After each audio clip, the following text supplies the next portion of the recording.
동창회 회비가 1인당 200만 원. 저는 바쁘다는 핑계를 대고 가지 않았습니다. 그런데 다음 날 경찰이 저희 집 문을 두드렸습니다. 동창회에 갔던 20명의 친구들 모두에게 끔찍한 일이 벌어진 겁니다. 40이 넘어 인생의 절반을 달려온 지금, 저는 제 인생이 평야를 흐르는 강물 같다고 생각했습니다.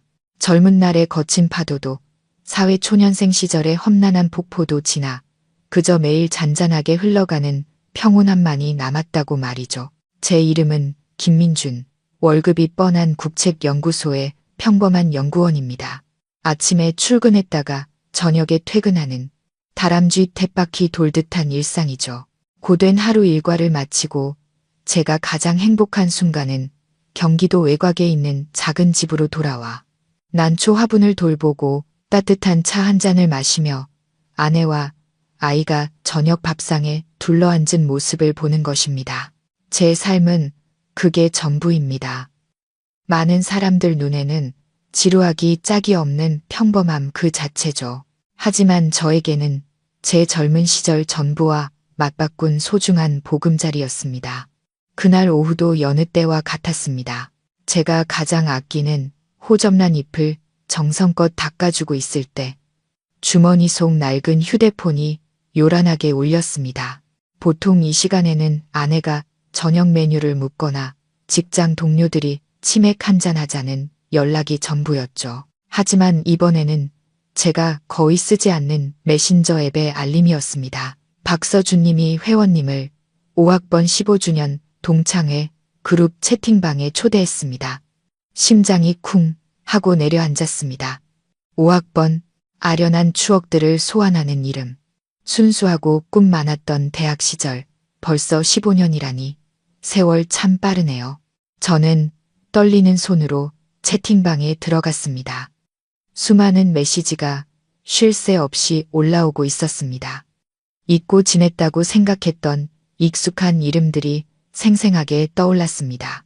안경잡이 은지, 깡패 영수, 순수했던 그 시절이 제 마음속에 파도처럼 밀려왔습니다. 과대였던 서준이는 여전했습니다.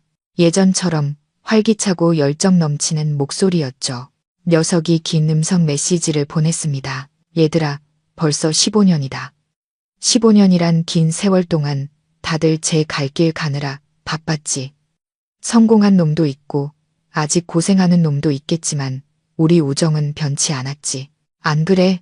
이번에 진짜 역대급으로 성대하게 동창회 한번 열자. 다 같이 모여서 옛날 얘기도 하고 오늘날 우리가 이룬 성공도 나누는 거야. 채팅방은 터질 듯이 뜨거워졌습니다. 모두가 열렬히 호응했습니다. 옛 추억들이 하나둘씩 소환되고 장난 섞인 농담과 유쾌한 웃음소리가 메시지를 통해 울려 퍼졌습니다. 저도 모르게 마음이 들떠 몇 자 적어 친구들에게 안부를 물었습니다. 오래된 우정의 따스함이 제 마음을 낯설 만큼 행복하게 만들었습니다. 그날 저녁 내내 저는 휴대폰에서 눈을 떼지 못했습니다. 메시지 하나하나를 읽고 친구들이 공유하는 낡은 사진들을 들여다봤죠. 제 모습을 이상하게 여긴 아내가 물었습니다. 오늘 무슨 좋은 일 있어요? 저는 웃으며 대답했습니다. 대학 동창회 한대. 15년 만인데 다들 어떻게 변했을지 궁금하네. 아내도 덩달아 기뻐했습니다. 그럼 당연히 가야죠. 오랜만에 친구들도 만나서 스트레스도 좀 풀고요. 저는 그저 평범한 동창회일 거라고 생각했습니다. 오랜 친구들이 만나 인생에서 가장 아름다웠던 시절을 추억하는 자리 말입니다. 제 가장 친한 친구인 지훈이를 만날 생각에 부풀어 있었습니다. 둘이 앉아 소주 몇 병 기울이며 그동안 겪었던 인생의 굴곡에 대해 이야기꽃을 피울 상상을 했죠. 옛날에 짝사랑했던 그녀를 만날 생각도 했습니다. 지금은 결혼해서 잘 살고 있을까, 행복할까, 그런 생각들이 저를 설레게 했습니다. 하지만 저는 몰랐습니다. 그 따뜻한 우정의 초대 뒤에 교묘한 덫이, 정교하게 짜인 연극이 숨겨져 있다는 것을, 그리고 그 연극이 제가 오랫동안 애써 지켜온 평온한 삶을 송두리째 집어삼키려 하고 있다는 것을요. 그날 밤 저는 오랜만에 정말 꿀잠을 잤습니다. 꿈속에서 저는 다시 대학 캠퍼스로 돌아가 있었습니다. 15년 전에 가난하지만 꿈으로 가득 찼던 그 시절의 대학생으로 말이죠. 저의 설렘은 딱 하루를 넘기지 못했습니다. 다음 날 아침 제가 사무실에서 커피를 마시며 신문을 읽고 있을 때 서준이가 어제보다 더 엄청난 공지로 채팅방을 뒤흔들었습니다. 녀석은 서울 근교에 위치한 고급 온천 리조트 사진을 여러 장 올렸습니다. 인피니티 풀, 호화로운 빌라, 화려한 레스토랑이 담긴 사진들이었죠. 그리고 자랑스러운 어조의 메시지가 이어졌습니다. 얘들아, 다음 주말 우리 동창회 장소다. 내가 2박 3일 통째로 빌렸어. 다들 5성급 서비스 받으면서 일상의 시름을 모두 잊게 해줄게. 채팅방은 또 한 번 들썩였습니다. 모두가 리조트의 화려함에 감탄했습니다. 와, 과대 클래스 보소. 사진만 봐도 대박이다. 이러면 돈 엄청 깨지는 거 아냐? 저 역시 입이 떡 벌어졌습니다. 저런 곳은 부자들을 위한 TV 광고에서나 보던 곳이었습니다. 하룻밤 숙박비가 제 한 달 월급은 좋게 될 겁니다. 뭔가 잘못되어 가고 있다는 느낌이 들기 시작했습니다. 친구들끼리의 동창회가 저렇게까지 과시할 필요가 있을까요? 그리고 제가 가장 우려했던 순간이 오고야 말았습니다. 모두의 감탄이 최고조에 달했을 때 서준이는 가장 중요한 비용 문제를 꺼냈습니다. 이번 동창회는 15주년을 기념하는 특별한 자리인 만큼 우리도 특별하게 가자. 2박 3일 숙식, 파티, 모든 활동을 포함해서 회비는 1인당 200만 원이야. 다들 기쁘게 내주길 바란다. 200만 원. 그 숫자는 제 얼굴에 찬물을 끼얹는 것 같았습니다. 200만 원이라니. 저는 그 숫자를 몇 번이고 다시 읽었습니다. 제가 잘못 본 건 아닌지 눈을 비볐죠. 200만 원. 제 석 달치 월급에 가까운 돈이었습니다. 제 딸아이 한 학기 학비였습니다. 우리 부부가 비상시를 대비해 아끼고 아껴서 겨우 모아둔 돈이었습니다. 저는 정신이 아찔했습니다. 마치 누군가에게 명치를 세게 맞은 듯한 충격이었습니다. 채팅방은 순간 조용해졌습니다. 그리고 곧이어 상반된 의견들이 터져 나왔습니다.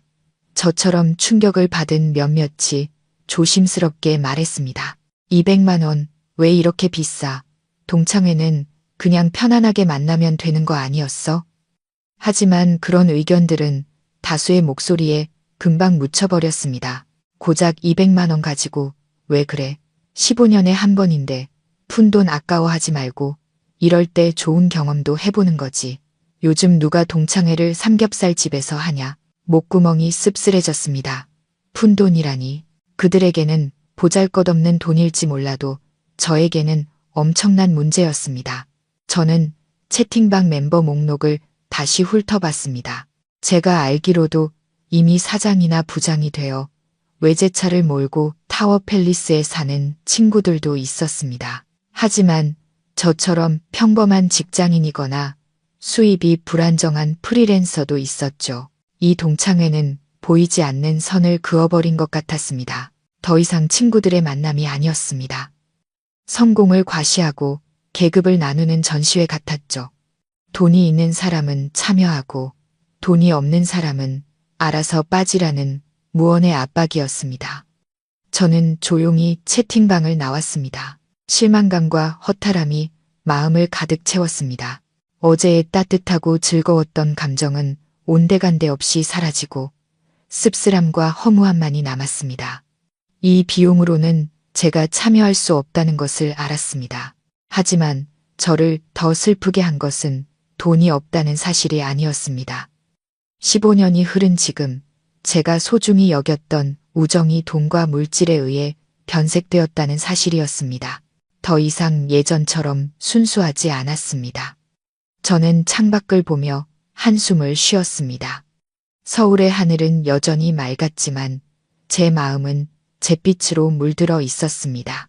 저와 몇몇 친구들의 침묵이 서준이의 신경을 건드렸나 봅니다. 그날 저녁 녀석은 다시 한번 채팅방에 글을 올렸습니다.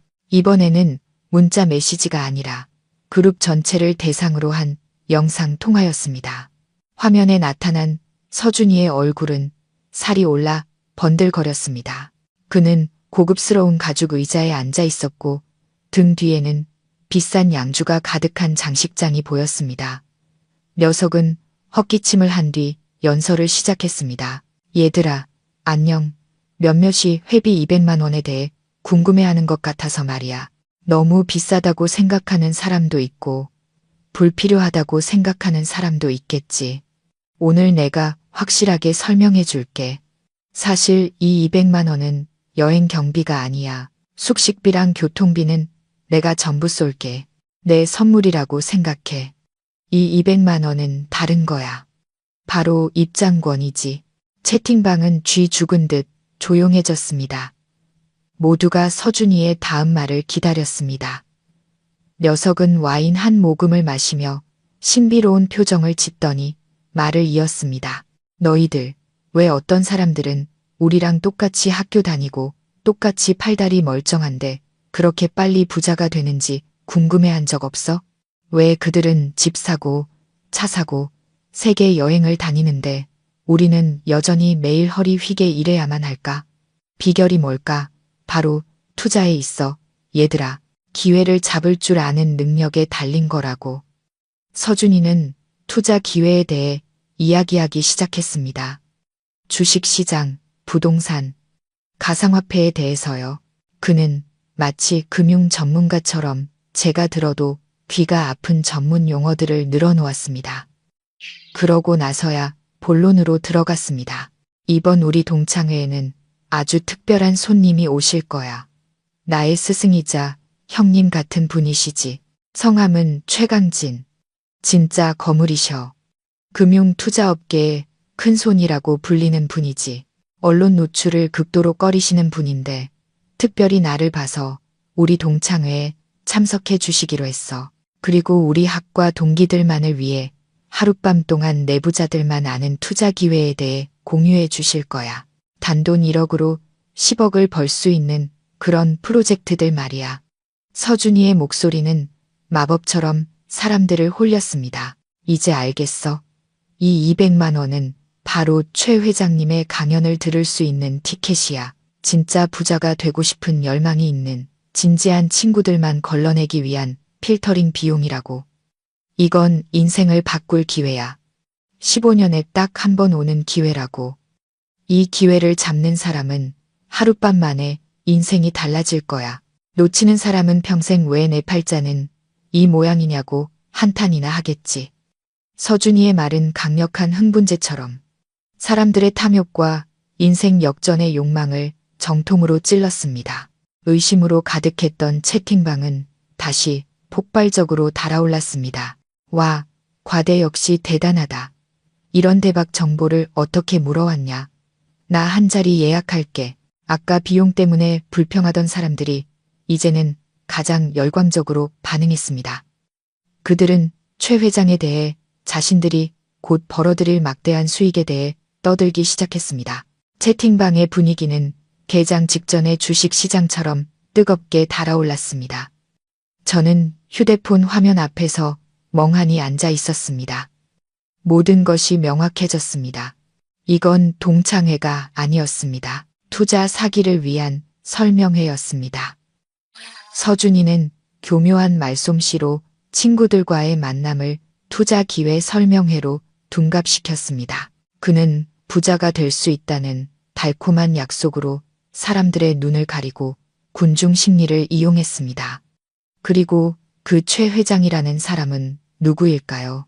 어디서 온 누구인지 아무도 모릅니다. 모든 것은 서준이의 소개에만 의존하고 있었습니다. 제 절친 지훈이도 그 광풍에 휩쓸린 사람 중 하나였습니다. 녀석이 제게 개인톡을 보냈습니다. 민준아, 이거 어떻게 생각해? 완전 대박이지. 우리 이번에 진짜 인생 역전이다. 이는 해섭하네. 저는 그 메시지를 읽으며 마음이 무겁게 가라앉았습니다. 지훈이는 착하고 성실하지만 귀가 얇은 녀석이었습니다. 녀석의 형편도 넉넉하지 않았습니다. 부부는 전셋집에 살며 아이 둘을 키우고 있었죠. 아마 그래서 더더욱 인생을 바꿔준다는 달콤한 약속에 쉽게 눈이 멀었을 겁니다. 저는 더 이상 어떤 메시지도 읽고 싶지 않아 휴대폰을 껐습니다. 역겨운 감정이 속에서 치밀어 올랐습니다. 그들은 우정이라는 이름으로 추악한 짓을 하고 있었습니다. 친구들의 신뢰를 이용해 사리사욕을 채우려 하고 있었습니다. 저는 이 연극의 일부가 될 수 없다고 생각했습니다. 설령 서준이의 약속이 진짜라고 해도 그런 방식으로 부자가 되고 싶지는 않았습니다. 저에게는 마음의 평온이 세상의 그 어떤 돈보다 소중했습니다. 그날 밤 저는 한숨도 잘 수 없었습니다. 서준이의 말, 채팅방 사람들의 광기, 그리고 지훈이의 들뜬 모습이 저를 괴롭혔습니다. 저는 마치 벼랑 끝에 서 있는 기분이었습니다. 한쪽은 익숙하고 평온한 제 삶이었고 다른 한쪽은 화려하고 유혹적이지만 예측할 수 없는 함정으로 가득한 세상이었습니다. 다음 날 아침 저는 지훈이와 솔직하게 이야기하기로 결심했습니다. 전화를 걸었지만 받지 않았습니다. 아마 200만 원을 구하러 뛰어다니느라 바쁜 모양이었습니다. 잠시 후 녀석에게 전화가 걸려왔습니다. 숨을 헐떡이면서도 목소리는 흥분으로 가득 차 있었습니다. 민준아, 미안. 사촌 누나랑 통화 중이었어. 무슨 일이야? 동창회 가는 거 확인하려고 전화했지. 서준이한테 바로 송금하고 단톡방에 영수증 올리면 돼. 저는 심호흡을 하고 최대한 차분한 목소리로 말했습니다. 지훈아, 나 안 가기로 했어. 수화기 넘어가 조용해졌습니다. 지훈이의 놀라고 실망한 표정이 눈에 선했습니다. 한참 후에야 녀석이 믿을 수 없다는 듯 되물었습니다. 뭐라고? 안 간다고? 왜? 너 미쳤어? 이런 좋은 기회는 평생 한 번뿐이라고. 저는 한숨을 쉬었습니다. 알아. 하지만 난 이런 거랑 안 맞아. 세상에 쉽게 버는 돈은 없어. 땀 흘려 일해야 돈을 버는 거지. 가만히 앉아서 돈 버는 일은 없다고. 지훈이가 버럭 화를 내기 시작했습니다. 또 그 꼰대 같은 소리. 시대가 어느 땐데 아직도 그런 구닥다리 생각을 하냐? 이건 머리로 하는 투자라고. 알아? 저쪽은 정보가 있고 우리는 돈이 있잖아. 합치면 성공하는 거라고. 리스크가 걱정돼. 서준이가 보증한다잖아. 걔가 과대인데 우리를 속여서 뭘 얻겠어. 저는 이 순간 무슨 말을 해도 지훈이에게 들리지 않을 거라는 걸 알았습니다. 탐욕이 녀석의 이성을 마비시킨 후였습니다. 저는 그저 조용히 말했습니다. 서준이가 속인다고 말하는 게 아니야. 그냥 마음이 안 놓여. 무슨 비밀 정보네. 내부자네. 얼굴 없는 회장님이네. 하는 게 꼭 사기 영화 같아서 그래. 너희들이나 재밌게 놀다 와. 난 그냥 인연이 아닌가 보다. 지훈이의 목소리가 날카로워졌습니다. 돈 때문에 그러는 거지. 200만 원 아까워서 그러는 거 맞지? 김민준, 내가 그렇게 쪼잔한 놈인 줄 몰랐다. 돈 잃을까봐 무서워서 기회도 못 잡는 놈. 그냥 내 그 빌어먹을 직장이랑 쥐꼬리만 한 월급에 만족하면서 살아. 몇 년 뒤에 우리가 외제차 몰고 좋은 집에 살 때 후회나 하지 마라. 말을 마친 지훈이는 전화를 끊어버렸습니다. 저는 휴대폰을 든 채 멍하니 서 있었습니다. 녀석의 말이 비수처럼 제 가슴에 꽂혔습니다. 쪼잔한 놈. 녀석은 저를 쪼잔한 놈이라고 불렀습니다. 이길지 질지 모르는 도박에 참여하고 싶지 않았을 뿐인데, 제 평온함을 지키고 싶었을 뿐인데, 녀석의 눈에는 제가 현실에 안주하는 겁쟁이로 보였던 겁니다. 우리의 오랜 우정이 그렇게 허황된 약속 한마디보다 못했단 말인가. 하지만 상처는 금세 다른 감정으로 바뀌었습니다. 저는 지훈이에게 화가 나기보다 연민을 느꼈습니다. 녀석도 결국 환경의 희생자였습니다. 팍팍한 현실과 돈의 압박에 시달렸던 거죠. 바로 그 가난과 고단함이 녀석의 눈을 멀게 하고 인생을 바꿔줄지 모르는 어떤 기적이라도 맹신하게 만들었던 겁니다. 곧이어 서준이에게 전화가 왔습니다. 아마 지훈이가 제 얘기를 전했겠죠. 서준이의 목소리는 지훈이와는 전혀 달랐습니다. 날카롭지 않고 아주 부드럽고 달콤했죠. 민준아, 지훈이한테 얘기 들었어. 왜 그래? 경제적으로 어려운 일 있으면 나한테 말해. 다 같은 친구잖아. 내가 도울 수 있는 건 도울게. 돈 몇 푼 때문에 평생의 기회를 놓치지 마. 최 회장님은 신용을 정말 중요하게 생각하시는 분이야. 내가 몇 년 동안 그분을 따랐는데 한 번도 실패한 적이 없어. 저는 더 이상 논쟁할 힘도 없었습니다. 딱 한마디만 했습니다. 고맙다. 하지만 난 결정했어. 참여 안 할래. 서준이는 잠시 침묵하더니 차가운 목소리로 말했습니다. 마음대로 해. 난 돕고 싶었을 뿐이야. 나중에 후회하지나 마. 전화가 끊겼습니다. 저는 이 순간부터 제가 외부인이 되었다는 것을 알았습니다. 제가 속해 있던 집단에서 스스로를 분리시킨 것이죠. 조금 슬프고 아쉬웠지만 무엇보다 후련한 감정이 들었습니다. 적어도 제 자신의 삶의 원칙을 배신하지는 않았으니까요. 그들의 눈에 쪼잔한 겁쟁이가 될지언정 불안은 신기루를 향해 달려들다 스스로를 불태우는 불나방이 되지는 않겠다고 다짐했습니다. 지훈이와의 다툼으로 마음이 돌덩이처럼 무거웠습니다. 그날 하루 종일 일에 집중할 수가 없었습니다. 어릴 적부터 함께 자라며 가난한 기숙사에서 라면 한 개를 나눠 먹던 중마고 지훈이의 모습이 계속 눈앞에 아른거렸습니다. 녀석에게 화가 나기도 했지만 그보다 10배는 더 안쓰러웠습니다. 녀석은 원래 물질을 탐하는 사람이 아니었습니다. 하지만 가족의 무게, 아내와 아이들에게 더 나은 삶을 줘야 한다는 압박감이 녀석의 어깨를 짓눌렀던 겁니다. 아마 그래서 서준이가 그려낸 환상의 소용돌이에 쉽게 휘말렸을 겁니다. 저녁 무렵 제가 멍하니 현관에 앉아 있을 때 지훈이에게서 갑자기 다시 전화가 왔습니다. 이번에는 아침과는 달리 목소리가 훨씬 부드러워져 있었습니다. 민준아, 나 미안하다. 아침에 내가 너무 흥분해서 못할 말을 했어. 코끝이 찡해졌습니다. 무슨 일이 있어도 지훈이는 제 최고의 친구였습니다. 됐어, 임마. 친구 사이에 미안할 게 뭐 있냐. 지훈이는 잠시 침묵하더니 진심 어린 목소리로 말했습니다. 아니면 이렇게 하자. 내가 힘든 거 알아. 200만 원. 너한테는 작은 돈 아니잖아. 내가 빌려줄게. 이자도 필요 없어. 생길 때 갚고 없으면 안 갚아도 돼. 우리 우정이 먼저지. 돈이 먼저냐? 민준아, 이 기회 놓치지 마.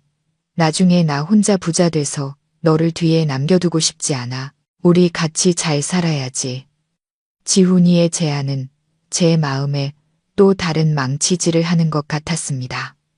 저를 더욱 곤란하게 만들었죠. 저는 이게 사기 같다고 차마 말할 수 없었습니다. 그렇게 말하는 것은 녀석의 얼굴에 대고 멍청이라고 욕하는 것과 같았습니다.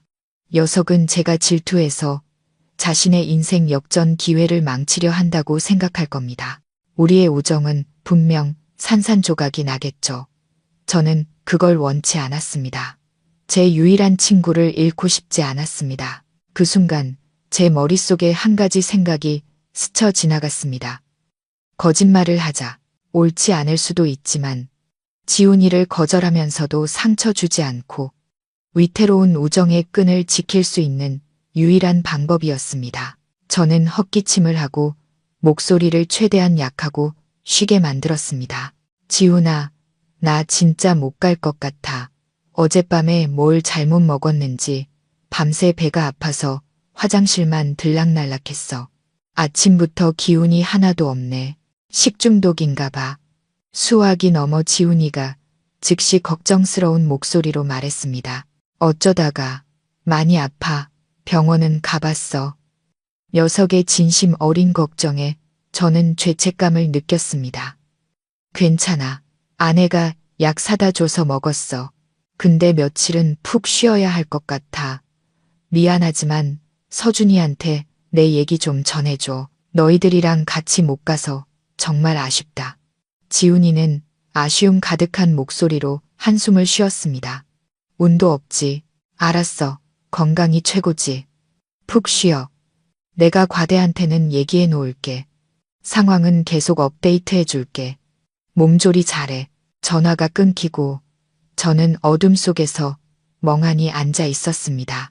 거짓말이 제 가슴을 무겁게 짓눌렀습니다. 저는 지훈이에게 아주 작은 거짓말도 해본 적이 없었습니다. 하지만 이번에는 다른 선택지가 없었습니다. 이것이 제 생각 속에서나마 녀석을 지킬 수 있는 진심 어린 거짓말이기를 바랄 뿐이었습니다. 저는 하늘을 올려다보며 제 예감이 틀리기를, 지훈이와 친구들이 정말로 원하는 인생 역전의 기회를 잡게 되기를 마음속으로 빌었습니다. 하지만 마음 깊은 곳에서는 다른 목소리가 속삭이고 있었습니다. 이 연극은 이제 막 시작되었을 뿐이며 최악의 상황은 아직 오지 않았다고 말이죠. 드디어 주말이 되었습니다.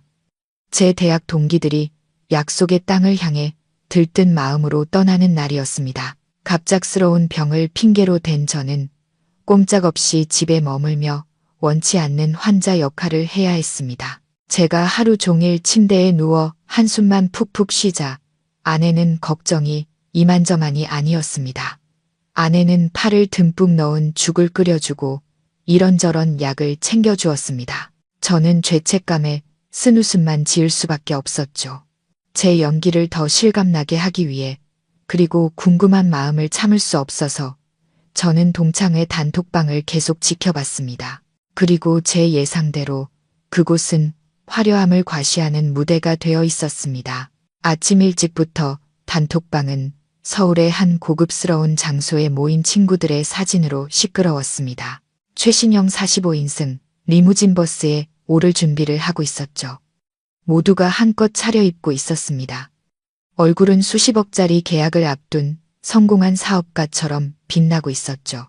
행사 주최자인 서준이는 자리를 배정하고 생수를 나눠주며 바쁘게 움직였습니다.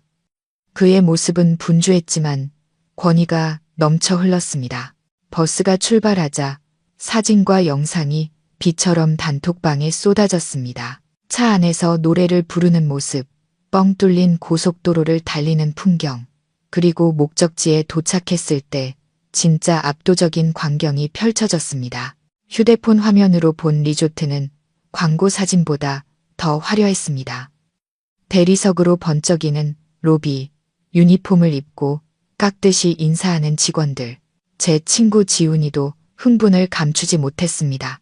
녀석은 웅장한 산을 배경으로 한 인피니티 풀에서부터 개인 발코니와 자쿠지가 있는 빌라 객실까지 쉴 새 없이 셀카를 찍어 올렸습니다.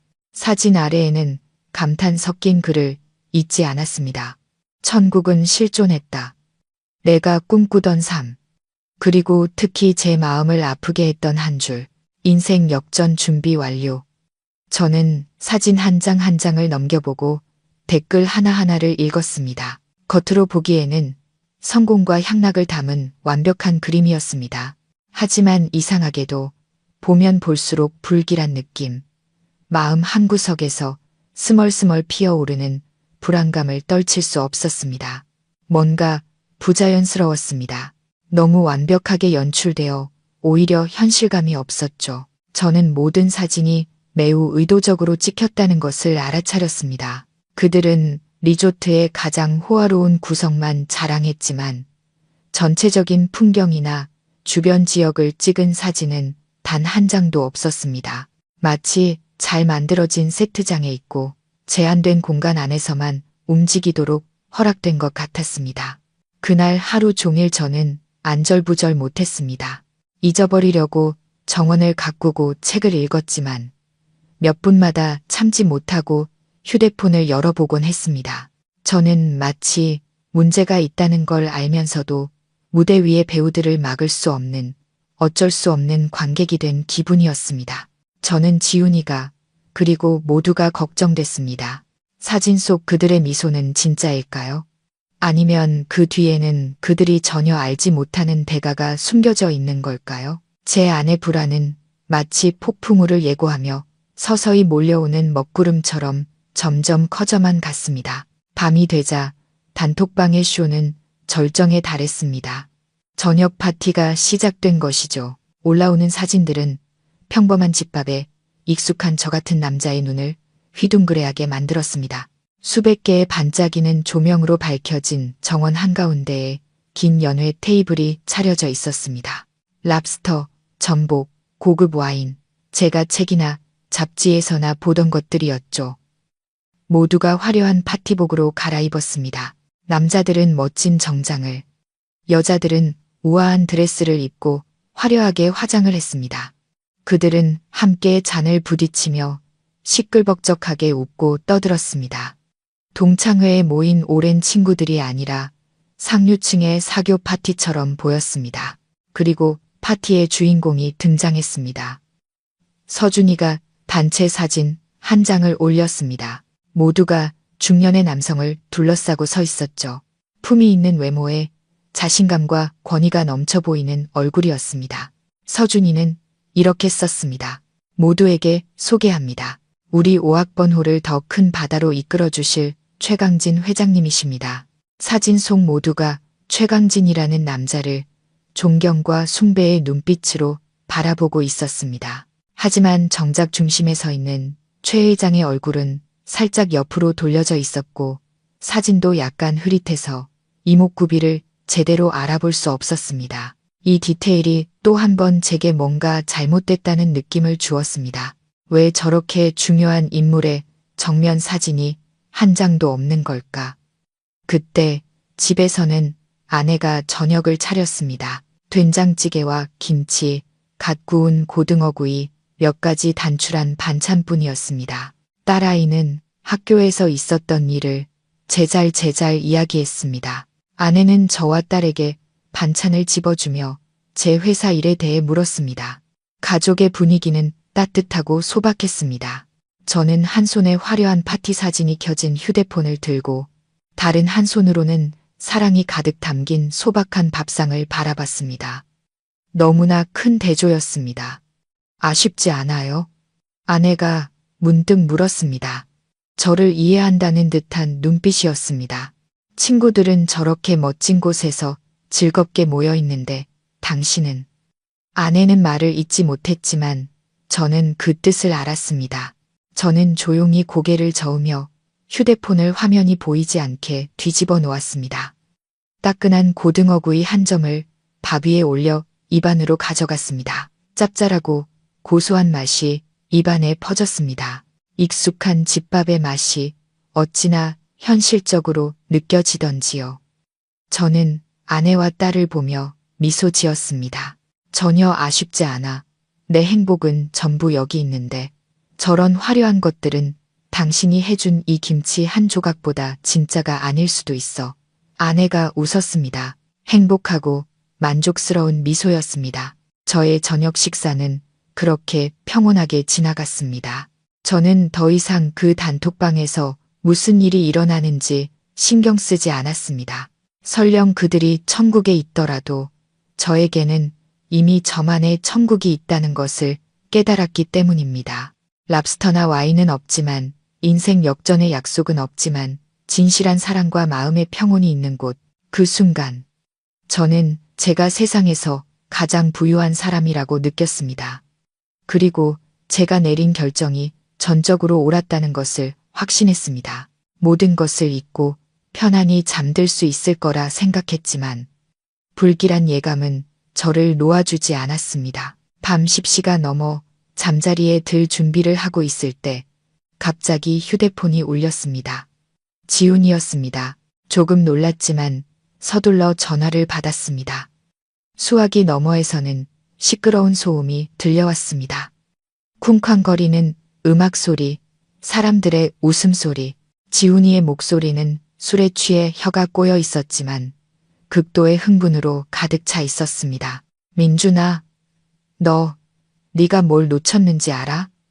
최 회장님, 그분은 진짜 천재야. 위대한 분이라고. 네가 여기 와서 직접 그분 말씀을 들었어야 해. 그래야 이해할 수 있다고. 지훈이는 최 회장이 세계 금융시장을 얼마나 깊이 있게 분석했는지, 얼마나 현명한 투자 계획을 제시했는지에 대해 쉴 새 없이 떠들어댔습니다. 그의 목소리는 마치 살아있는 성인에 대해 이야기하는 것처럼 숭배심으로 가득 차 있었습니다. 우리 반 애들 전부 그분한테 푹 빠졌어. 다들 적극적으로 투자금을 내고 있다고. 어떤 애는 집까지 팔아서 투자하겠대. 내일 아침에 정식으로 계약서 쓸 거야. 우리 이제 곧 떼부자 된다. 민준아, 그 말을 듣는 순간 속이 타들어가는 것 같았습니다. 저는 지훈이의 폭포수 같은 말을 끊고 최대한 침착하게 말하려고 애썼습니다. 지훈아, 너 취했어. 내 말 잘 들어. 성급하게 아무것도 결정하지 마. 신중하게 생각해야 해. 돈은 장난이 아니라고. 지훈이가 수화기 너머에서 크게 웃었습니다. 자만심과 약간의 경멸이 섞인 웃음이었습니다. 네가 그런 소리 할 줄 알았다. 걱정도 팔자야. 네가 큰 비즈니스에 대해 뭘 알겠어. 그냥 그 쥐꼬리만 한 월급에 만족하면서 살아. 아, 그리고 진짜 재밌는 거 있다. 얼마나 프로페셔널한지 너도 들어봐. 녀석이 비밀스러운 듯 목소리를 낮췄습니다. 내일 아침 가장 중요한 강연 전에 주최 측에서 모든 사람의 휴대폰을 수거한대. 최 회장님이 내부 정보 유출을 막고 절대적인 사업 비밀을 보장하기 위해서라고 하셨어. 클래스가 다르지 않냐. 사업은 이렇게 해야지. 그 소식은 제 등골을 타고 흐르는 차가운 전류 같았습니다. 귀가 멍해졌습니다. 휴대폰을 수거한다고? 지훈아, 그게 말이 된다고 생각해? 저는 거의 소리를 지르다시피 했습니다. 왜 휴대폰을 걷어? 요즘 세상에 그런 짓을 하는 데가 어디 있어? 그건 보안이 아니라 고립이야. 모르겠어? 하지만 지훈이는 이미 취해 있었고 곧 다가올 성공에 대한 환상에 눈이 멀어 있었습니다. 말이 안 되긴 뭐가 안 돼. 내가 이 판에 없으니까 이해를 못하는 거야. 됐다. 나 이제 가봐야겠다. 서준이가 부르네. 다 같이 밝은 미래를 위해 건배하러 가. 너 진짜 안타깝다. 민준아. 내 스스로 인생의 마지막 황금 열차를 걷어차 버린 거야. 지훈아, 잠깐만. 내 말 좀. 하지만 너무 늦었습니다. 지훈이는 전화를 끊어버렸습니다. 저는 방 한가운데서 죽은 듯이 서 있었습니다. 손에는 꺼진 휴대폰이 쥐어져 있었습니다. 방 안의 고요함은 방금 전에 혼란스러운 소음과 극명한 대조를 이루었습니다. 하지만 이제 제 머릿속에는 휴대폰 수거라는 두 단어만 맴돌았습니다. 흩어져 있던 퍼즐 조각들이 순식간에 무섭도록 맞아떨어졌습니다. 외딴 곳에 있는 호화로운 리조트. 얼굴이 불분명한 미스터리한 거물. 비현실적인 수익률 약속. 그리고 마지막으로 외부 세계와의 모든 연락을 차단하기 위한 휴대폰 수거. 이건 더 이상 예감이 아니었습니다. 확신이었습니다. 완벽한 덫이 놓였고 지훈이를 포함한 제 모든 친구들이 아무런 의심 없이 그 안으로 즐겁게 걸어 들어간 것입니다. 뚜렷하고 차가운 공포가 제 심장을 옥죄기 시작했습니다. 그날 밤 저는 잠들 수 없었습니다. 집은 너무 조용해서 벽에 걸린 시계의 똑딱거리는 소리가 들릴 정도였습니다. 초침이 한 칸씩 움직일 때마다 제 가슴을 작은 망치로 두드리는 것 같았습니다. 아내와 딸은 깊이 잠들어 있었습니다. 그들의 고른 숨소리는 폭풍우가 몰아치는 제 세상 속 유일한 평온의 소리였습니다. 저는 조용히 일어나 발코니로 나가 담배 한 개비를 물었습니다. 얇은 연기가 피어오르다 짙은 어둠 속으로 사라졌습니다. 휴대폰 수거. 그 두 단어가 머릿속에서 계속 맴돌았습니다. 저는 스스로를 진정시키려 애썼습니다. 내가 너무 의심이 많고 너무 걱정이 많은 걸지도 모른다. 어쩌면 이건 정말 큰 사업 거래에 필요한 보안 절차일 수도 있다. 하지만 제 이성은 소리치며 반박했습니다. 어떤 정당한 사업도 그렇게 극단적이고 불투명한 조치를 필요로 하지 않는다. 그것은 마치 죄를 숨기려는 자들의 행동, 희생자들의 눈과 귀를 가린 채 손을 쓰려는 자들의 행동과 같았습니다. 영상 통화 속 서준이의 얼굴이 떠올랐습니다. 자신감 넘치고 당당했지만 그 눈빛에는 그땐 미처 몰랐던 어색함이 있었습니다. 최 회장의 흐릿하고 불분명한 사진이 떠올랐습니다. 그리고 지훈이와 다른 친구들의 맹목적인 열광이 생각났습니다. 그들은 마치 무대 조명에 눈이 멀어 무엇이 진짜고 무엇이 가짜인지 구분하지 못하는 불나방 같았습니다. 그들은 너무나 완벽하게 짜인 연극의 모든 신뢰와 아마도 전 재산을 걸었을 겁니다.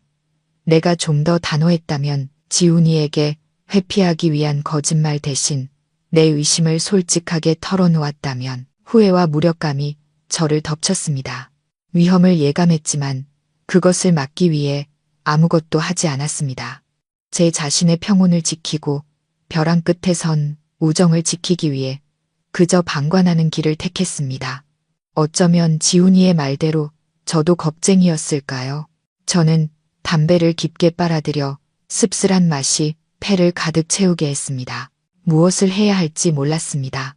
지금 누구에게 전화해야 할까요? 경찰에 신고해? 뭐라고 말해야 할까요? 제 친구들이 동창회에 갔는데 휴대폰을 뺏길 예정이고 이게 사기 같다고요? 그들은 저를 비웃고 망상에 빠졌다고 생각할 겁니다. 제게는 아무런 증거도 없었습니다. 모든 것은 그저 걱정 많은 중년 남자의 추측과 예감일 뿐이었습니다. 밤이 깊어질수록 추워졌습니다. 저는 발코니에 홀로 서서 외로움과 무력감을 느꼈습니다.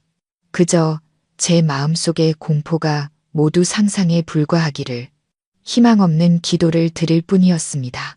내일 아침 해가 뜨면 단톡방은 다시 웃음소리로 시끄러워지고 지훈이는 자신이 막 서명한 인생 역전 계약서를 자랑하는 전화를 걸어오기를. 하지만 한 번 태어난 공포라는 괴물은 그렇게 쉽게 사라지지 않았습니다. 그것은 여전히 어둠 속에 숨어 때를 기다리고 있었습니다. 저는 거실 소파에서 저도 모르게 잠이 들었습니다. 새날의 첫 햇살이 창틈으로 스며들 때서야 저는 화들짝 놀라 잠에서 깼습니다. 목은 바싹 마르고 머리는 무거웠습니다. 제가 무의식적으로 가장 먼저 한 일은 휴대폰을 집어드는 것이었습니다. 메신저 앱을 열어 동창회 단톡방에 들어갔을 때 심장이 빠르게 뛰기 시작했습니다. 그리고 제 심장은 나락으로 떨어졌습니다. 침묵, 소름 끼칠 정도로 완벽한 침묵이었습니다. 새로운 메시지도 사진도 알림도 없었습니다. 마지막 메시지는 어젯밤 서준이가 올린 최 회장 사진이 전부였습니다. 그 이후로 이 가상 공간은 완전히 죽어 있었습니다. 저는 무언가 놓친 것이 있기를 바라며 화면을 위아래로 스크롤했지만 아무것도 없었습니다. 보통 파티 다음날 아침이면 단톡방은 가장 시끄러운 곳이 될 겁니다. 숙취에 대한 푸념, 서로의 굴욕 사진을 올리는 장난, 농담들, 적어도 서준이가 오늘의 일정, 최 회장과의 가장 중요한 강연에 대해 공지라도 했어야 했습니다.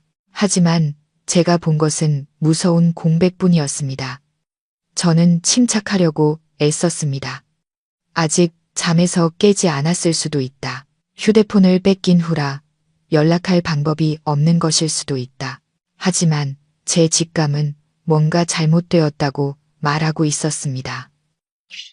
이 침묵은 너무나 부자연스럽고 너무나 절대적이었습니다. 저는 단톡방에 시험 삼아 메시지를 보내봤습니다.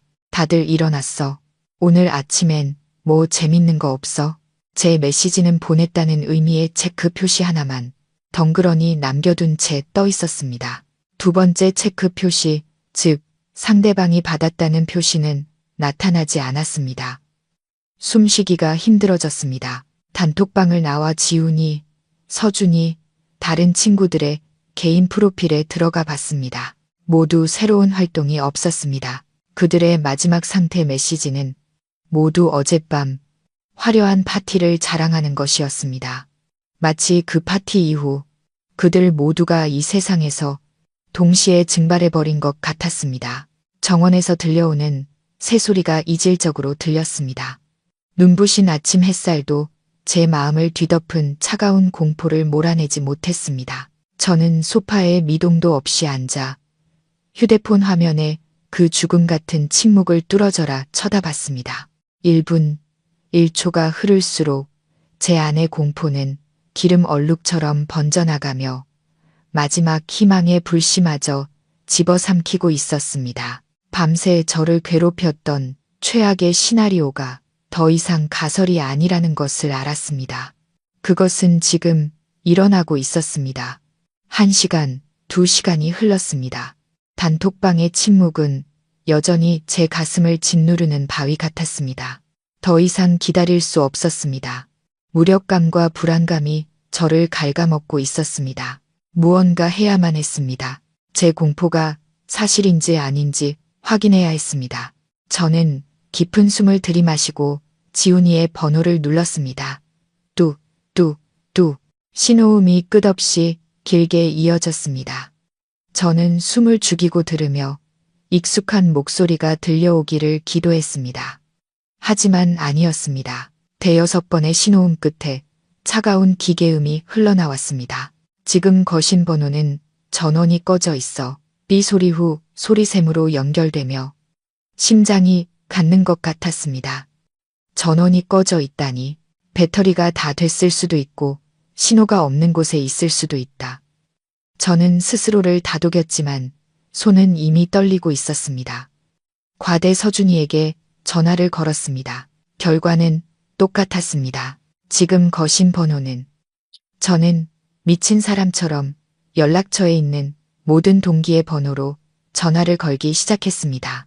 은지, 영수, 깡패, 단 한 명도 예외 없이 똑같은 자동 응답 메시지만이 돌아왔습니다. 보이지 않는 벽이 세워져 저와 그들 모두를 갈라놓았습니다. 진짜 공황 상태가 덮쳐왔습니다. 다른 방법을 시도했습니다. 지훈이에게 문자 메시지를 보냈습니다. 지훈아, 무슨 일이야? 왜 아무도 연락이 안 돼? 바로 전화 줘. 전송 버튼을 눌렀습니다. 몇 초 후 휴대폰 화면에 작은 알림이 떴습니다. 지금껏 한 번도 본 적 없는 알림이었습니다.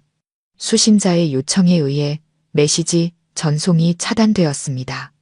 차단, 이 두 글자는 자동 응답 메시지보다 더 무서웠습니다. 이것은 전화기가 꺼져 있거나 신호가 닿지 않는다는 뜻이 아니었습니다. 누군가 의도적으로 제 메시지를 막았다는 의미였습니다. 누군가 혹은 무언가가 고의로 그들의 연락을 끊어버린 것입니다. 식은땀이 등줄기를 타고 흘렀습니다. 손발에 힘이 풀렸습니다. 공포는 이제 뚜렷한 형태를 갖췄습니다. 더 이상 모호한 예감이 아니었습니다. 끔찍한 현실이었습니다. 제 친구들, 20명이 넘는 사람들이 모든 연락수단에서 완전히 사라졌습니다. 마치 보이지 않는 손에 의해 이 세상에서 지워진 것처럼요. 저는 거실을 서성였습니다. 머릿속이 복잡하게 얽혔습니다. 이제 뭘 해야 하지? 저만이 이 밖에 있습니다. 이 이상한 상황을 아는 사람은 저뿐입니다. 책임감이 제 어깨를 짓눌렀습니다. 더 이상 가만히 앉아 있을 수 없었습니다. 그들에게 무슨 일이 일어났는지 알아내야 했습니다. 하지만 어디서부터 시작해야 할까요? 저는 그 리조트의 정확한 이름조차 몰랐습니다. 그저 서울 근교라는 것밖에는. 저는 힘도 없고 인맥도 없는 평범한 연구원이었습니다. 제가 뭘 할 수 있을까요?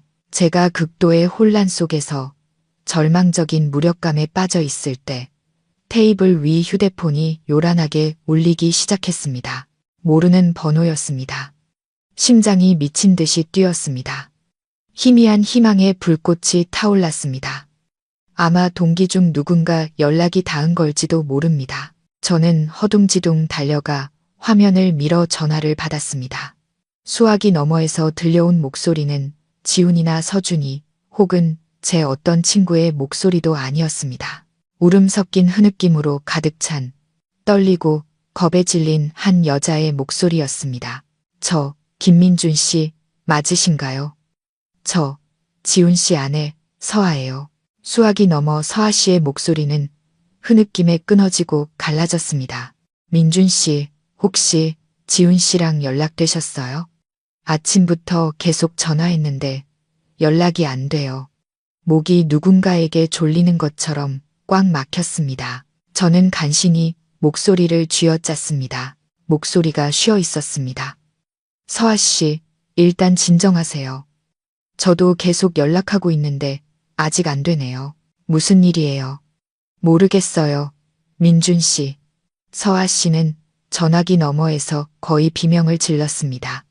그녀의 공황 상태가 전선을 타고 넘어와 저마저 오싹하게 만들었습니다. 어젯밤에 지훈 씨가 전화해서 곧 큰 부자가 될 거라고 잔뜩 자랑했었어요.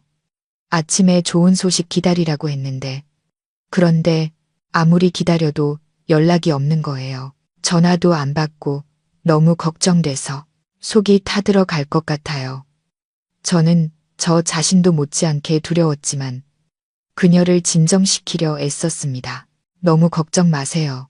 다들 회의 중이거나 그곳 신호가 약해서 그럴 수도 있어요. 아니에요. 서아 씨가 제 말을 잘랐습니다. 그녀의 목소리는 절망으로 가득 차 있었습니다. 너무 걱정돼서 방금 그리조트 총무과에 전화해봤어요. 인터넷에서 지훈 씨가 찍은 사진 보고 겨우 찾아냈어요. 프런트에 물어봤더니 그들이 서아 씨는 다시 흐느끼기 시작했고 저는 한참을 기다려야 했습니다. 그들이 말하길 동창회 손님들은 이미 전부 체크아웃 수속을 마쳤대요. 모두 버스를 타고 오늘 새벽에 떠났다고요. 민준 씨, 그 정보는 청천벽력 같았습니다. 새벽에 떠났다고? 왜 그렇게 일찍 떠나야 했을까요? 그리고 어디로? 원래 오늘이 여행 마지막 날이었는데 모든 것이 점점 더 비상식적이고 무서워졌습니다. 어디로 갔대요? 프런트에서 말 안 해주던가요? 제가 다급하게 물었습니다. 모른대요. 그냥 버스가 와서 단체로 떠났다고만 했어요. 반장인 서준 씨 연락처를 물어봤더니 고객 정보는 알려줄 수 없다고. 민준 씨, 이제 어떡해요? 분명히 무슨 일이 생긴 거예요. 서아 씨의 공황 상태가 마침내 제 머릿속의 혼란을 정리해 주었습니다. 이제 두려워하거나 자책할 때가 아니었습니다. 지금 이 순간 가장 냉정한 사람은 저였습니다. 제가 행동해야 했습니다. 서아 씨, 제 말 들으세요. 저는 제 목소리의 떨림을 감추기 위해 최대한 또렷하고 단호하게 말하려고 노력했습니다. 진정하세요. 지금 울고만 있는다고 해결될 건 아무것도 없어요. 지금 어디세요? 저 집에 있어요. 좋아요. 거기 그대로 계세요. 제가 지금 바로 그쪽으로 갈게요. 혹시 다른 동기들, 아내나 가족들 연락처 아시면 연락해 보세요. 그쪽도 소식이 없는지 확인해야 해요. 서아 씨 혼자만이 아닐 거예요. 우리 힘을 합쳐야 해요. 경찰에 신고해야 합니다. 경찰에요. 서아 씨는 여전히 두려움에 가득 찬 목소리였지만 약간의 방향을 찾은 듯 했습니다. 네.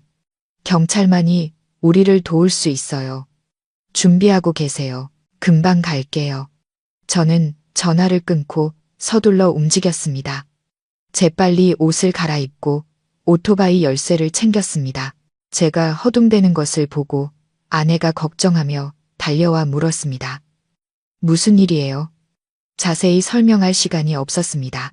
저는 아내를 바라보며 그녀가 제게서 한 번도 본 적 없는 심각한 눈빛으로 말했습니다. 내 친구들, 동기들 전체가 위험에 처한 것 같아. 지금 당장 가봐야 해. 말을 마치자마자 저는 뒤도 돌아보지 않고 문 밖으로 뛰쳐나갔습니다. 오토바이 엔진이 굉음을 내며 일요일 아침의 정적을 깨뜨렸습니다. 저는 상상도 못했던 여정 속으로 뛰어들었습니다.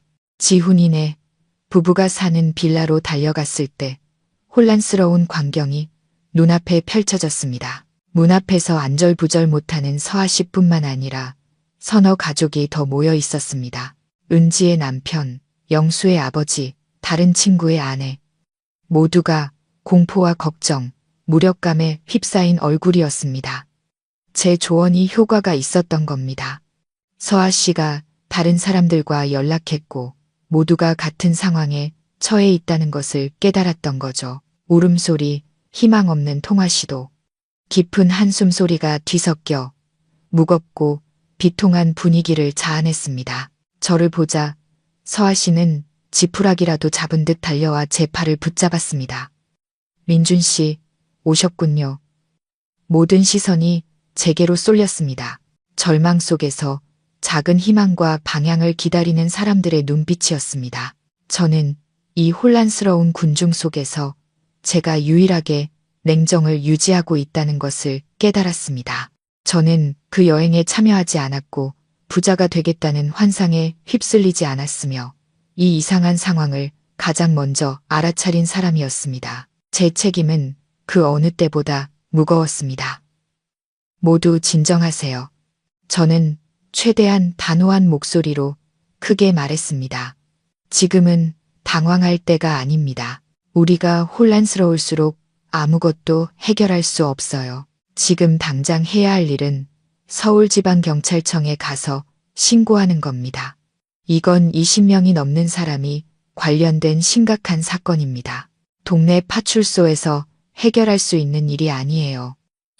제 말이 효과가 있었는지 사람들은 점차 조용해지며 저를 쳐다봤습니다. 저는 신속하게 역할을 분담했습니다. 지금 다들 택시를 부르세요. 서울지방경찰청 정문에서 다 같이 모입시다. 가족과 관련된 정보나 서류가 있으면 전부 챙겨오세요. 많을수록 좋습니다. 30분 후 넋이 나간 얼굴을 한 우리 일행은 경찰청 앞에 모였습니다. 이곳의 분위기는 엄숙했지만 압박감이 넘쳤습니다. 소독약 냄새와 낡은 서류 냄새가 코를 찔렀습니다. 당직 경찰관에게 사건을 간략히 설명한 후 우리는 대기실에서 기다리라는 말을 들었습니다. 기다리는 시간은 영원처럼 길게 느껴졌습니다. 각자 자신의 걱정에 빠져 있었습니다. 서아 씨는 얼굴을 감싸고 계속 울었습니다. 영수의 아버지는 초췌한 얼굴로 안절부절 못하며 무언가를 중얼거렸습니다. 저는 가만히 앉아 서준이의 초대부터 지훈이의 마지막 전화까지 모든 사건을 머릿속으로 정리하며 경찰 조사를 준비했습니다. 마침내 50대 정도로 보이는 한 남자가 방에서 나왔습니다. 키가 크고 마른 체형에 단호한 얼굴과 날카로운 눈빛을 가진 사람이었습니다. 그가 자신을 소개했습니다. 안녕하십니까. 저는 강력계 팀장 강태식 경감입니다. 이 사건은 제가 직접 담당하겠습니다. 모두 회의실로 들어오시죠. 회의실의 공기는 긴장감으로 가득 차 있었습니다. 우리가 어수선하게 각자의 상황을 설명하는 것을 듣고 난 후 강 경감은 모두에게 조용히 하라는 손짓을 했습니다. 그는 가장 침착해 보이는 저를 똑바로 쳐다봤습니다. 김민준 씨, 여행에 참여하지 않은 분 맞으시죠? 사건 전체를 시간 순서대로 자세하게 다시 한번 말씀해 주시겠습니까? 저는 고개를 끄덕이고 깊은 숨을 들이마신 뒤 이야기를 시작했습니다. 저는 낡은 나무 테이블을 사이에 두고 강경감과 마주 앉았습니다. 방 안에는 저와 그 단둘만이 남아 있었습니다. 피해자 가족들의 소란스러움은 문 밖으로 격리되었습니다. 그가 제게 따뜻한 차 한 잔을 따라주며 차분하고 안정된 목소리로 말했습니다. 긴장하지 마시고 처음부터 끝까지 천천히 말씀해 주세요.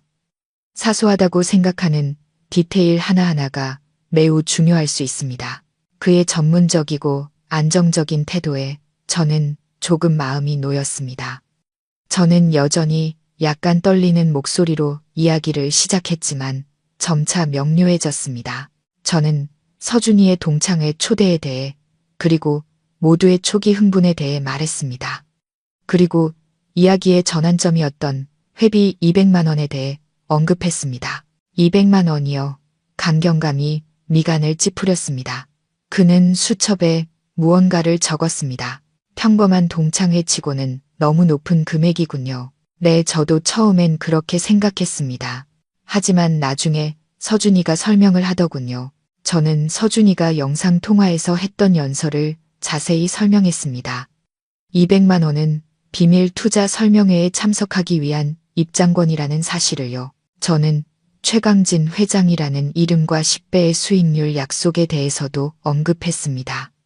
그 말을 듣자 강경감의 눈빛이 차갑게 빛났습니다. 그는 고개를 들어 저를 쳐다봤습니다. 그 최강진이라는 사람의 사진이나 다른 정보가 있습니까? 저는 고개를 저었습니다. 아니요. 저녁 파티에서 찍은 단체 사진이 한 장 있지만 흐릿해서 얼굴을 알아볼 수 없습니다. 서준이는 그저 금융계의 거물이라고만 소개했습니다. 저는 계속해서 제 의심에 대해 이야기했습니다. 과시적인 분위기, 맹목적인 숭배, 그리고 제가 밤새 잠 못 이루게 했던 가장 중요한 디테일에 대해 말했습니다. 그저께 밤 제 친구 지훈이가 전화를 했습니다. 술에 취해서 말하길 다음 날 아침에 주최 측에서 사생활 보호와 사업 비밀 유지를 위해 모든 사람의 휴대폰을 수거할 거라고 했습니다. 강경감은 갑자기 펜을 멈췄습니다.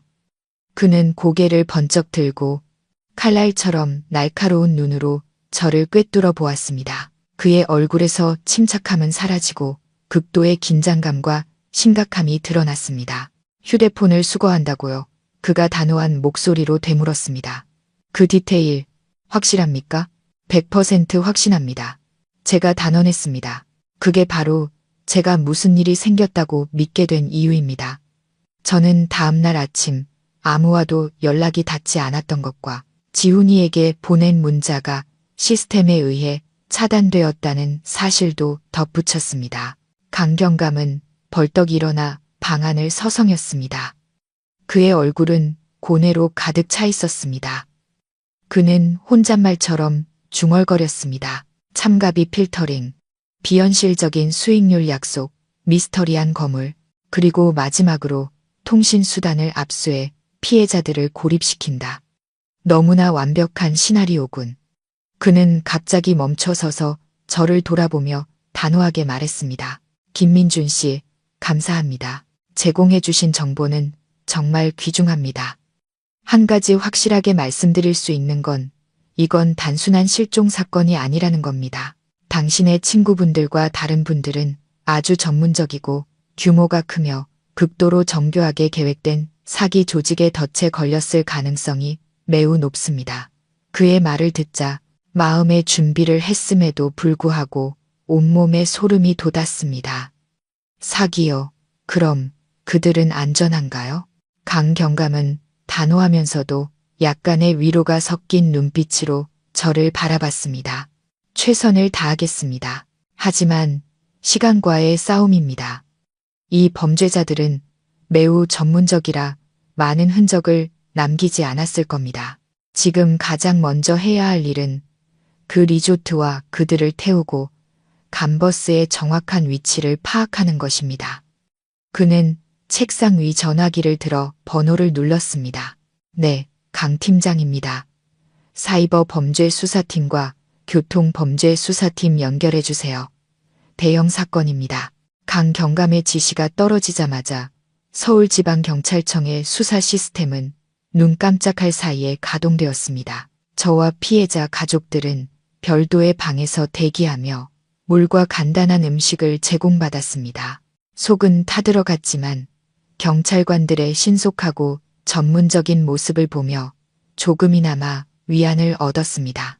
불과 몇 시간 후 초기 수사 정보가 보고되었고 그것은 우리가 상상했던 것보다 훨씬 더 끔찍한 진실을 드러냈습니다. 강경감이 직접 방으로 들어와 우리에게 상황을 알렸습니다. 그의 표정은 매우 심각했습니다. 리조트 위치는 파악했습니다. 그가 말을 시작했습니다. 꽤 외딴 교외 지역에 있더군요. 하지만 우리 수사팀이 도착했을 때 관리자 측에서는 여러분 가족들이 묵었던 빌라 전체가 한 여행사에 의해 주말 동안 통째로 대여되었다고 했습니다. 저희가 이 여행사를 확인해 봤는데 가짜 서류로 등록된 유령 회사였고 주소도 존재하지 않았습니다. 사건 이후 웹사이트와 모든 연락처는 사라졌습니다. 방 안에서 누군가 숨을 헙 하고 들이마셨습니다. 유령 회사. 모든 것이 처음부터 계획되었던 겁니다. 강 경감은 점점 더 단호해지는 목소리로 말을 이었습니다. 우리 기술팀이 현장을 수색했습니다. 전문적인 휴대폰 신호 교란 장치가 설치되었다가 해체된 흔적을 발견했습니다. 이것이 여러분 중 누구도 가족과 연락할 수 없었던 이유입니다. 신호가 약했던 것이 아니라 의도적인 고립 조치였습니다. 그럼 버스는요? 은지의 남편이 떨리는 목소리로 물었습니다. 고속도로 CCTV를 모두 확인했습니다. 여러분 가족을 태운 버스는 가짜 번호판을 달고 있었습니다. 흔적을 따라가 보니 인천의 한 구도심 지역으로 들어간 것을 확인했습니다. 그곳은 좁은 골목이 미로처럼 얽혀 있고 특히 CCTV 사각지대가 아주 많은 곳입니다. 그 지역으로 들어간 후 버스는 마치 공기 중으로 증발한 것처럼 완전히 사라졌습니다. 이 말을 듣자 서아 씨는 더 이상 참지 못하고 소리내어 울기 시작했습니다. 공포가 방 전체를 뒤덮었습니다. 그들은 단순히 돈을 사기당한 것이 아니었습니다. 납치된 것이었습니다. 그리고 강경감은 가장 충격적인 정보를 꺼내놓았습니다. 과대 박서준 씨의 신원을 조사하던 중 가슴 아픈 사실을 발견했습니다. 박서준 씨는 불법 금융 투자에 손을 댔다가 실패해 현재 5억 원에 달하는 거액의 빚을 지고 있습니다. 아마도 이 사기 조직에게 협박을 당해 자신의 옛 친구들을 덫으로 유인하는 미끼 역할을 강요받았을 가능성이 매우 높습니다. 저는 말문이 막혔습니다. 서준이가 미끼였다니 그 역시 피해자였던 겁니다. 영상 통화 속에서 당당하고 자신감 넘쳤던 서준이의 모습이 떠올랐고 예전에는 이해하지 못했던 그의 눈빛 속 어색함의 의미를 깨달았습니다. 그것은 원치 않는 연극을 해야만 하는 자의 눈빛, 공포와 절망의 눈빛이었습니다. 이 조직은 극도로 정교하게 움직입니다. 강 경감이 결론을 내렸습니다. 박서준 씨처럼 경제적 어려움을 겪는 사람을 물색하는 팀부터 심리를 조종하고 시나리오를 짜는 팀, 그리고 마지막으로 피해자를 처리하고 돈을 세탁하는 팀까지 여러 부서로 나뉘어 있습니다. 여러 개의 다리를 가진 문어 같은 놈들입니다. 놈들을 찾아내는 것은 매우 어려울 겁니다. 방은 침묵에 잠겼습니다. 절망의 침묵이었습니다. 우리가 마주한 괴물은 너무나 거대하고 전문적이며 잔인했습니다. 가족을 다시 찾을 수 있다는 희망이 점점 꺼져가는 것 같았습니다. 다음 이틀은 무겁고 고통스럽게 지나갔습니다. 사건은 교착 상태에 빠진 듯 했습니다. 버스와 20명이 넘는 사람들의 흔적은 여전히 묘연했습니다. 경찰은 의심 지역인 인천의 구도심을 샅샅이 뒤졌지만 아무런 성과도 얻지 못했습니다. 그곳은 좁은 골목과 복잡한 빌라들이 얽힌 미로였고 수색은 사막에서 바늘 찾기와 같았습니다. 우리 피해자 가족들은 경찰청에서 밤낮으로 대기했지만 하루가 지날수록 희망은 조금씩 사라졌습니다. 동창회 사진 속에서 활기차게 웃던 얼굴들은 이제 악몽이 되었습니다. 누구도 최악의 시나리오를 생각하고 싶지 않았지만 그 생각은 모두의 머릿속을 떠나지 않았습니다. 저 역시 마찬가지였습니다. 죄책감과 무력감이 저를 짓눌렀습니다. 만약 내가 더 단호하게 모두에게 경고했다면 비극은 일어나지 않았을지도 모릅니다. 셋째 날 밤 모두가 절망에 빠져 있을 때 예기치 않은 한 줄기 빛이 비쳤습니다. 우리가 대기실에서 지쳐 앉아 있을 때 강경감이 황급히 들어왔습니다. 그의 얼굴은 긴장되어 있었지만 강렬한 희망이 서려 있었습니다. 그의 뒤에는 나이든 남자 한 분이 서 있었습니다. 온화한 인상이었지만 걱정으로 얼굴이 수척했습니다. 이분은 동기 중 한 명인 미나 양의 아버님 박 선생님이십니다. 강경감이 소개했습니다. 방금 저희에게 아주 결정적인 정보를 제공해 주셨습니다. 모든 시선이 박 선생님에게로 쏠렸습니다. 아버님은 떨리는 손으로 낡은 휴대폰 하나를 들어 올렸습니다. 감정에 북받쳐 목소리가 잠겨 있었습니다. 제 딸아이가 휴대폰이 2개였습니다. 매일 쓰는 스마트폰 하나랑 예비용으로 쓰는 이 구형 이지폰 하나. 그냥 전화만 되는 거요. 떠나기 전에 스마트폰 배터리가 다 될 경우를 대비해서 이 휴대폰을 짐 가방에 숨겨갈 거라고 말했었습니다. 저는 지난 며칠 동안 희망 없이 이 번호로 계속 문자를 보냈습니다. 박 선생님은 말을 멈추고 감정을 억누르려 애썼습니다. 그리고 불과 5분 전에 답장이 왔습니다. 방 안의 모든 사람이 숨을 죽였습니다. 박 선생님은 강경감에게 휴대폰을 건넸습니다. 화면에는 불과 몇 분 전에 딸의 번호로부터 온 단 하나의 메시지가 있었습니다. 메시지는 단 한 단어, 우리 모두를 소름 돋게 만든 한 단어였습니다. 살려주세요. 이뿐만이 아닙니다. 강경감이 큰 소리로 말했습니다.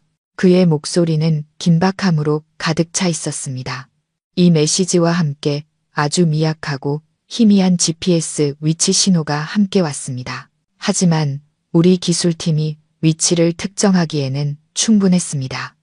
그는 벽에 걸린 큰 지도에서 그들이 수사 중이던 인천 구도심 지역을 가리켰습니다. 그는 그 안의 작은 지점에 붉은 동그라미를 쳤습니다. 신호는 이곳 한 골목 깊숙이 위치한 낡은 빌라에서 발신되었습니다.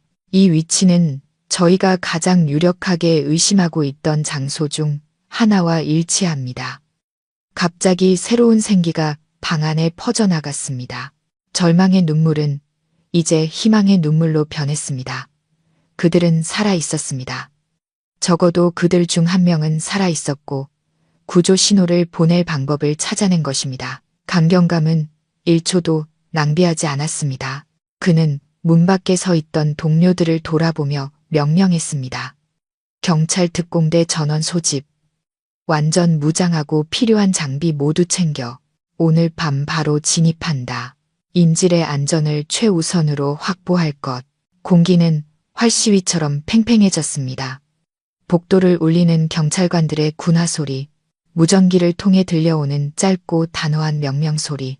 구조 작전이 곧 시작될 것이었습니다. 그날 밤은 우리에게 더 이상 절망의 밤이 아니었습니다. 희망과 기다림의 밤이었습니다. 저와 다른 가족들은 특공대를 따라갈 수 없었습니다. 경찰청에 남아 소식을 기다리라는 지시를 받았습니다. 아마도 그곳에 있던 모든 사람들에게 인생에서 가장 길고 긴장되는 시간이었을 겁니다. 대기실은 갑자기 숨막히게 답답해졌습니다. 1초가 낙덩이처럼 무겁게 흘러갔습니다. 아무도 서로에게 말을 걸지 않았습니다. 그저 깊은 한숨과 희미한 기도 소리, 그리고 벽시계의 잔인한 똑딱거리는 소리만이 들릴 뿐이었습니다. 저는 구석에 앉아 작전지휘본부가 차려진 경감의 사무실 문을 뚫어져라 쳐다봤습니다. 가끔 문이 열리고 통신 담당 경찰관이 황급히 뛰어들어갔다 나왔지만 우리는 그 내용을 전혀 들을 수 없었습니다. 이 침묵 속에서, 불확실함 속에서 기다리는 것은 어떤 비명보다 더 무서웠습니다. 제 머릿속은 혼란스러운 이미지로 가득 찼습니다. 검은 옷을 입은 특공대원들이 낡은 빌라에 조용히 접근하는 모습을 상상했습니다. 인천 구도심의 어둡고 축축한 골목을 상상했습니다. 지훈이, 서준이, 그리고 모두의 얼굴을 떠올렸습니다. 그들이 지금 어떤 일을 겪고 있을지 알 수 없었습니다. 범인들이 거칠게 저항하면 어떡하지? 다치는 사람은 없을까? 수천 개의 답 없는 질문이 제 머릿속을 파고들어 머리가 깨질 듯 아팠습니다. 서아 씨는 제 옆에 앉아 두 손을 꽉 쥐고 있었습니다. 입술은 하얗게 질려 있었습니다. 그녀는 가끔 저를 돌아보며 마치 제가 답을 줄 수 있다는 듯 애원하는 눈빛을 보냈습니다. 하지만 저는 그저 말없이 그녀의 어깨를 토닥여줄 뿐이었습니다. 우리는 모두 외부인이었고 알지도 못하는 사람들에게 가족의 운명을 맡길 수밖에 없었습니다. 시간은 느리게 흘러갔습니다. 1시, 2시, 밖은 짙은 어둠에 잠겼고 도시는 잠들었습니다. 오직 이곳만이 잠 못 이루는 걱정의 섬으로 남아 있었습니다. 용감한 아버지 박 선생님은 문 앞을 서성였습니다. 고통과 희망으로 깊게 팬 주름진 얼굴이었습니다. 바로 그분이 사건의 실마리를 가져왔고 이제 그분은 누구보다 더 간절히 기다리고 있었습니다. 갑자기 지휘실 문이 벌컥 열렸습니다. 강경감이 빠르고 단호한 걸음으로 나왔습니다. 그의 얼굴은 여전히 감정을 드러내지 않았지만 눈빛에는 무언가 다른 것이 있었습니다. 방 안의 모든 사람이 동시에 벌떡 일어났습니다. 심장이 ඈ는 것 같았습니다. 그는 방 안을 한번 훑어본 뒤 박 선생님과 저에게 시선을 고정했습니다. 그의 목소리가 숨막히는 침묵을 깨고 또렷하고 힘차게 울려 퍼졌습니다.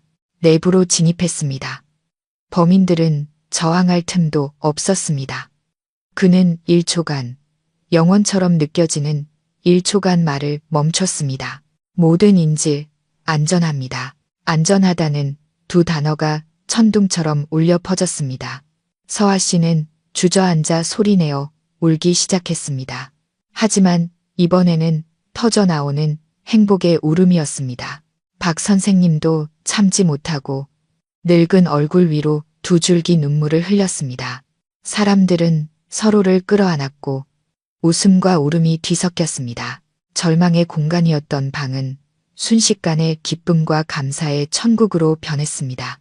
저도 눈시울이 뜨거워졌습니다. 지난 며칠간 제 어깨를 짓누르던 무거운 짐이 벗겨지는 것 같았습니다. 지훈이, 녀석이 안전했습니다. 모두가 안전했습니다. 재회는 경찰청이 아닌 근처의 한 대형 병원에서 이루어졌습니다. 구출된 모든 사람들은 가족에게 돌아가기 전 건강검진과 심리 안정을 위해 이곳으로 이송되었습니다. 우리가 병실로 들어갔을 때 평생 잊을 수 없는 광경이 펼쳐졌습니다.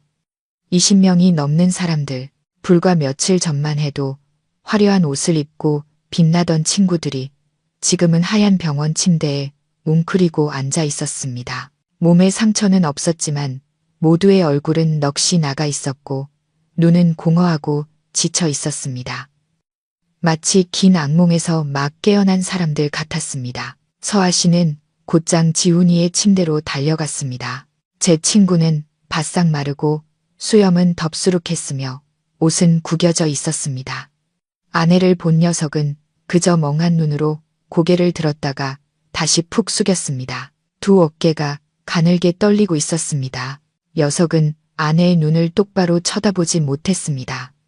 서아 씨는 아무 말 없이 녀석을 꼭 껴안고 깡마른 등을 토닥여 주었습니다. 저는 방끝에 서서 복잡한 감정에 휩싸였습니다. 그들이 돌아와 기뻤지만 그들의 모습을 보니 가슴이 아팠습니다. 그때 제 눈은 지훈이를 찾고 있었습니다. 우리의 시선이 마주치자 녀석은 황급히 고개를 돌렸습니다. 그 눈빛에서 저는 수치심과 후회, 그리고 죄책감을 읽을 수 있었습니다. 녀석은 저를 마주할 용기가 없었던 겁니다. 자신이 겁쟁이라고 불렀던 친구를요. 눈물 어린 재회의 분위기 속에서 한 모습이 제 눈길을 끌었습니다. 방 한 구석에서 과대 서준이가 홀로 머리를 감싸준 채 앉아 있었습니다. 예전에 당당하고 자신감 넘치던 모습은 온데간데 없고 무너져 내린 초라한 남자만이 남아 있었습니다. 사복 차림의 경찰관 2명이 다가가 그에게 무언가 작게 말했습니다. 서준이는 조용히 일어나 두 손을 앞으로 내밀었습니다.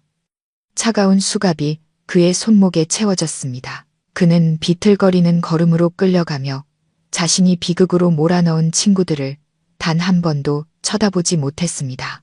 아무도 아무 말도 하지 않았지만 저는 모두의 마음속에 서준이에 대한 연민이 있다는 것을 알았습니다. 그는 가해자이면서 동시에 피해자였습니다. 잠시 후 저는 용기를 내어 지훈이의 침대 곁으로 다가갔습니다. 서아 씨는 물을 뜨러간 후였고 우리 둘만 남아 있었습니다. 저는 옆 의자에 앉았지만 무슨 말을 해야 할지 몰랐습니다. 어색한 침묵이 흘렀습니다. 마침내 지훈이가 먼저 입을 열었습니다. 그의 목소리는 쉬고 약했습니다. 민준아, 나 여기 있어. 제가 최대한 자연스러운 목소리로 대답했습니다. 녀석은 여전히 고개를 들지 않고 자신의 거친 손만 쳐다보고 있었습니다. 내가 옳았어. 단 3마디였지만 그 안에는 모든 것이 담겨 있었습니다. 인정, 후회, 참회. 저는 녀석의 아픈 기억을 들추고 싶지 않았습니다. 저는 녀석의 어깨를 가볍게 두드렸습니다. 됐어. 다 지난 일이야. 돌아온 게 중요하지. 다들 너 걱정 많이 했어. 지훈이가 고개를 들었습니다. 처음으로 제 눈을 똑바로 쳐다봤습니다. 그의 눈은 빨갛게 충혈되어 눈물이 그렁그렁했습니다. 나 미안하다, 민준아. 내가 너한테 못할 말을 했어. 내가 진짜 멍청했어. 눈물이 녀석의 수척한 뺨을 타고 흐르기 시작했습니다. 강인했던 제 친구가 이제 어린아이처럼 울고 있었습니다. 제 마음이 아팠습니다. 더 이상 녀석에게 화가 나지 않았습니다. 그저 너무나 안쓰러웠습니다. 저는 녀석을 끌어당겨 떨고 있는 마른 몸을 안아주었습니다. 울지 마, 임마. 친구 사이에 그런 말 할 거 없어. 돌아왔으면 됐어. 다 괜찮아질 거야. 며칠 후 모든 것이 잠잠해졌을 때 지훈이가 저를 동네 허름한 카페에서 만나자고 했습니다. 대학 시절 우리 둘이 자주 가던 단골 카페였습니다. 화려한 레스토랑도 고급 리조트도 아닌 우리가 본연의 모습으로 있을 수 있는 소박한 공간이었죠. 지훈이는 몸을 추스른 모습이었습니다. 면도도 하고 머리도 자르고 깨끗한 옷을 입고 있었죠. 하지만 피곤하고 초췌한 기색은 여전히 눈가에 남아 있었습니다. 녀석은 눈에 띄게 말라 있었습니다. 우리는 마주 앉아 블랙커피 2잔을 시켰습니다. 침묵이 흘렀지만 이번에는 어색한 침묵이 아니었습니다. 말하지 않아도 서로의 마음을 이해하는 오랜 친구 사이의 침묵이었습니다. 그 며칠 끔찍했겠다. 그치? 제가 조용히 침묵을 깼습니다. 지훈이는 담배를 깊게 한 모금 빨고 탁한 연기를 내뿜었습니다. 그는 마치 끔찍했던 기억을 다시 떠올리는 듯 먼 곳을 바라봤습니다. 때리거나 고문하지는 않았어, 민준아. 하지만 그보다 더 무서웠어. 정신적인 고문이었지. 녀석은 이야기를 시작했습니다. 그 빌라로 끌려가 휴대폰을 모두 빼앗긴 후 그들은 단체방에 갇혔습니다. 매일 아무것도 하지 않고 오직 한 가지 일만 해야 했습니다. 강연 듣기, 금융 전문가, 동기부여 강사라고 자칭하는 자들이 번갈아 가며 수업을 했습니다. 그들은 허황된 말을 하지 않고 아주 정교한 이론을 사용했습니다. 그들은 월급쟁이의 실패, 현실에 안주하는 삶의 지루함에 대해 분석했습니다. 그들은 사람들의 머릿속에 경제적 자유, 자기 자신의 주인이 되는 꿈을 심어주었습니다. 매일 아침부터 저녁까지 그런 것들로 세뇌당했어. 지훈이가 떨리는 목소리로 말했습니다. 호화로운 삶, 투자로 성공한 사람들의 영상을 보여줬지. 점점 우리는 무엇이 진짜고 가짜인지 구분할 수 없게 됐어. 그들이 제시하는 길만이 유일하게 옳은 길이라고 믿기 시작했던 거야. 각자의 탐욕은 그들에 의해 극대화되었습니다. 서준이는 어땠어? 제가 물었습니다. 지훈이는 한숨을 쉬며 담배를 껐습니다. 서준이가 제일 불쌍했지. 놈들한테 완전히 통제당했어. 우리 앞에 서서 성공한 사람 연기를 해야 했고 놈들이 지어낸 가짜 성공담을 늘어놓아야 했어. 난 녀석의 눈에서 고통과 갈등을 봤지만 녀석은 어쩔 수 없었어. 밤에는 혼자 우는 소리를 들었어. 경찰에 잡혔을 때 녀석은 완전히 무너졌지. 무릎 꿇고 모두에게 용서해달라고 빌었어. 우리는 다시 침묵했습니다. 저는 그들이 겪었을 지옥을 상상할 수 있었습니다. 쇠창살은 없지만 사람을 그 자신의 탐욕과 환상으로 가두는 감옥. 지훈이가 저를 돌아봤습니다. 그의 눈은 이제 허황된 꿈에 가려지지 않고 맑아져 있었습니다. 나 모든 걸 잃었어, 민준아. 우리 부부의 전 재산을, 빌린 돈까지 전부 놈들에게 갖다 바쳤지. 하지만 돈보다 더 큰 걸 잃었어. 자존심, 그리고 신뢰. 내가 너무 어리석었고 너무 눈이 멀었어. 그는 잠시 말을 멈추고 진심 어린 목소리로 말을 이었습니다. 거기 있으면서 환상에서 깨어났을 때 내 생각을 정말 많이 했어. 네가 했던 말을 떠올렸지. 그때서야 깨달았어. 너는 겁쟁이가 아니었어. 내가 가장 냉정했고 가장 용기 있는 사람이었어. 너는 헛된 것에 눈이 멀지 않았잖아. 정말 존경한다, 민준아. 저는 무슨 말을 해야 할지 몰라 그저 고개를 저었습니다. 그렇게 말하지 마. 누구나 실수는 하는 거야. 중요한 건 그걸 깨닫고 다시 시작하는 거지. 다시 시작한다고? 지훈이가 씁쓸하게 웃었습니다. 나한테 다시 시작할 게 뭐가 남았다고. 저는 녀석의 눈을 똑바로 쳐다보며 진지하게 말했습니다. 너한테는 아내와 아이들이 있고 건강이 있고 그리고 내가 있잖아. 지은, 잔정보, 그게 네가 다시 시작하는데 필요한 전부야. 돈은 잃어도 다시 벌 수 있지만 사람은 아니야. 일어나, 친구.